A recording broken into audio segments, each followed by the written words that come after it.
ராணிப்பேட்டை மாவட்டம் அரக்கோணத்தில் அகில இந்திய ஜனநாயக மக்கள் கட்சி மற்றும் global Christian church of India synod சார்பில் கவன ஈர்ப்பு ஆர்ப்பாட்டம் நடைபெற்றது. ஆர்ப்பாட்டத்தில் தேசிய தலைவர் டாக்டர் V.S. ஐசக் கலந்து கொண்டு கிறிஸ்தவர்களுக்கு 10.5% தனி இடஒதுக்கீடு வழங்க வேண்டும் என்றும் பஞ்சமி நிலங்களை மீட்டு தாழ்த்தப்பட்ட கிறிஸ்தவர்களுக்கு வழங்க வேண்டும் என்றும் வலியுறுத்தினார்.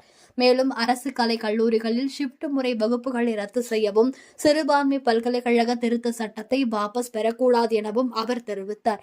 இந்த ஆர்ப்பாட்டத்தில் மாநிலத்திலும் மாவட்டத்திலும் இருந்து 500க்கும் மேற்பட்டோர் கலந்து கொண்டனர். செய்தியாளர் மகேஷ். நிறுத்திடு, போராடுவோம்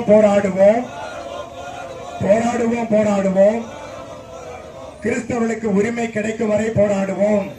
கிறிஸ்துவ மக்களுக்கு மட்டுமல்ல, அனைத்து மக்களுக்கும் நாங்கள் உதவித்தொகையும், அதாவது உதவியையும் பாதுகாப்பையும் சார்பாக 1,00,000 பேர் அட்டையை நாங்கள் வாங்கி கொடுத்திருக்கிறோம். ஒரு பெரிய விழிப்புணர்வு ஏற்படுத்திருக்கிறோம். இது அரசியல் வரலாற்றுல இந்த மக்களுக்காக நாங்க செஞ்சுட்டு இருக்கோம். ஆனால் எங்களுக்கு ஆட்சி அதிகாரத்தில்